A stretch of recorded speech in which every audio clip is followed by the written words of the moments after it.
and it's Kumar Patel. The stage is yours. Snäppet mer futuristiska kan man göra en ätbar gelé som kan 3D-printas i form av olika råvaror. Det vill Kumar Patel, biträdande universitetslektor i biokemisk processteknik och hans projekt 3D Nutrafood studera. Det skulle göra möjligt att på ett energi- och utrymmeseffektivt sätt producera nyttig och lokal mat. Från Jubileumsfonden ansöker de om 2 miljoner kronor. Today I'm going to talk about 3D bioprinting of lab-grown superfood. As we all aware that we are facing problem of food crisis all over the world.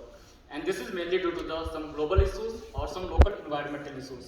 Among them, climate crisis is one of the biggest challenges that affects our crop production negatively and resulted into increasing the food prices. The second one is pandemic. As we saw in COVID-19, we couldn't manage to transport food from southern part to northern part of Sweden. The third one is war between Russia and Ukraine. As we know that these two countries are the largest exporter of food grain all over the world, but right now it's totally hampered. The last but not least one is our geographical location.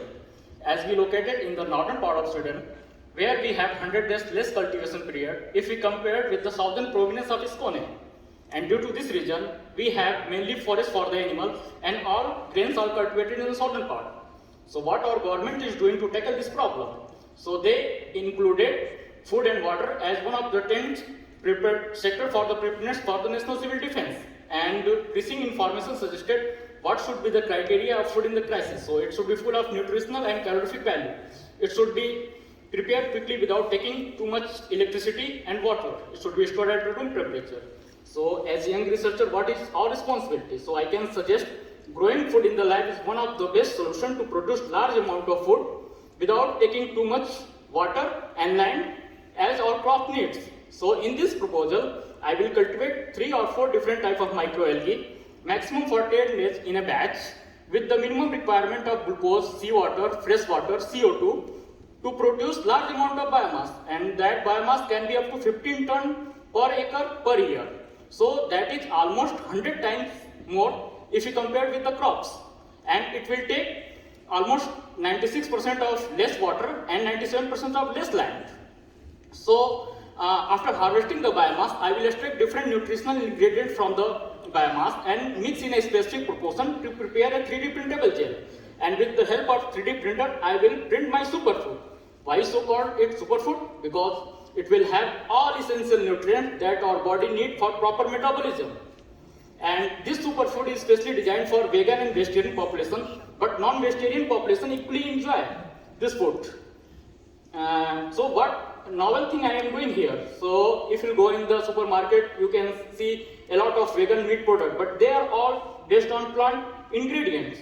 So it will again raise the question on sustainability. Finally, to reduce the production cost, I will replace the pure glucose with the glucose obtained from the forest biomass for the cultivation of microalgae. And that will almost reduce 60% of the total production cost. Finally, if you success in the lab scale model, and if you go for plant scale, or if you go for scale up of this production, then I will heat up my bioreactor with the surplus heat generated by the industry that is located in our Nordic region. So this whole idea brings a green transition in the Nordic region. This is my laboratory where I cultivate all the microalgal species, and we are not doing anything from the scratch. We have already grown all this algae in our laboratory at large scale, and even like we tried to print a small amount of food from this biomass. So finally, I am seeking 2 million SEK for 2 years to serve this superfood on your plate. Thank you.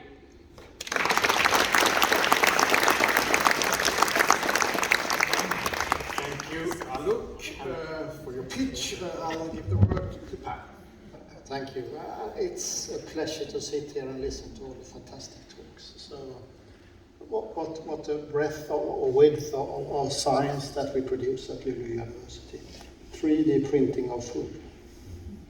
That's really amazing. And I think I was reflecting the early stage of the talk about the really fully global potential of doing a project like this, and how you can contribute to various sustainability issues globally, really. And then my other thought was maybe you should team up with Anna and discuss her Friday afternoon dinner. Yes, I will do. But again, I think a fantastic presentation, great potential, and I'm really looking forward to see what's coming out of your project. Thank you. Thank you. Yes, it's really fascinating to listen to you and to this future, and I'm not sure if I'm only inspired or a bit scared as well, because if we can do this, we could sort of 3D print anything and make everything superfood in the future. But I think perhaps you should team up with the other project, with the food lab, and especially when we are going to explore the space and go to Mars, because then we really need to produce food in different ways. So perhaps that extreme environment could be your testbed for this exciting future. Thank you. Thank you very much, Alok. A big hand. Thank you.